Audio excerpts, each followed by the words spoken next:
थाव फांदा नहीं दिखत है, चाली खेलहूँ कई थाव टीमू नहीं मिलत है। अरे हो क्यों दीवाना मैं तोरे सवाद मोर रूप चाँद मोर कोमल का खाना चाहूँ डोला बार बार। मोर रूप चाँद मोर कोमल का खाना चाहूँ डोला बार बार। दरिया जाहूँ कई थाव फांदा नहीं दिखत है, चाली खेलहूँ कई थाव टीमू नहीं मिलत है।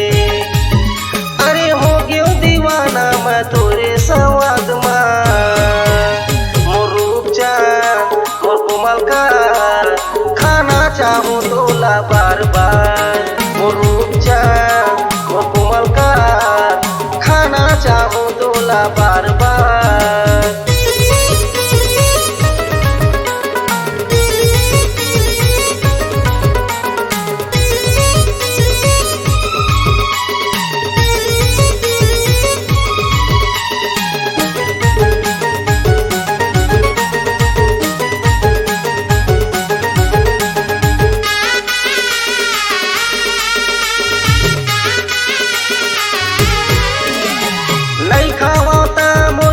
छटपटाते खाके तोला मोर मन मुचमुचाते।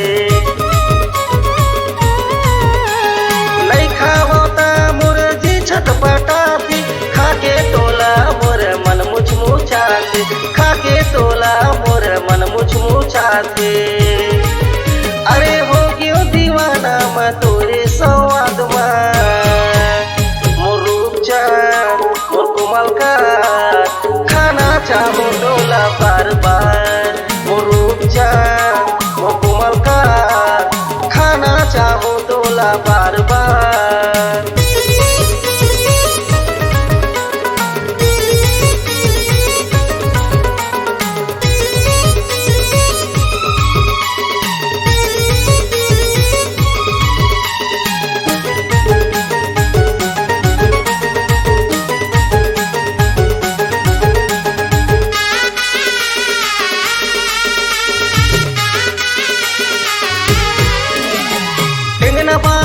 कतल मनला माता के मोला तो रात दिन तोर सुरता थे।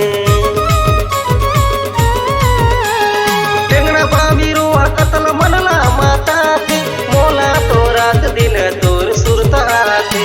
मोला तो रात दिन तोर सुरता थे। अरे हो क्यों दीवाना मैं तोरे सवाद मोर रूप चाँद मोर कोमल का खाना चाहूँ डोला बार बार।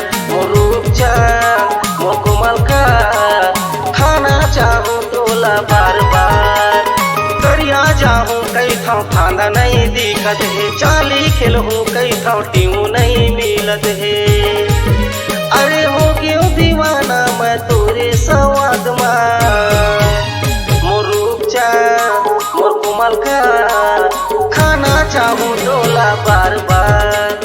मोर रूप चाँद मोर कोमल का खाना चाहूँ डोला बार बार। मोर रूप चाँद मोर कोमल का खाना चाहूँ डोला बार।